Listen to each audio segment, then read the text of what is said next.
Каза – адзін з сімвалаў каляд. Нашы продкі арыентаваліся на зорку казы, Касіапею Капэла. Па яе ўзыходзе вызначалі пачатак галоўнай каляднай вячэры. Каза была нябесным сімвалам. Цемра дасягнула піку. Пара пачынаць свята адраджэння сонца. Беларуская калядная зорка – гэта і хрысціянскі веснік цуду, і наша астранамічная каза, і наш графічны знак сонца.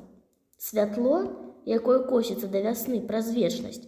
Калядная зорка злучае зямлю і неба, крывы вечар і вечнае жыццё. Каза свойская жывёла, яе вельмі паважалі за пладавітасць і неперабірлівасць. І сёння месца мала, і мала трэба. Каза вельмі падобна на чорта, і рогі ёсць, і капыты, і поўсць. Божачка стварыў коня, а чорт казу. На каляды свет крывы. Каза – сімвал света, і вочы ў яе перавернутыя. Каза была сімвалам нявесты. У многіх народных песнях вок абараняе казу, каб яна стала яго нявестай.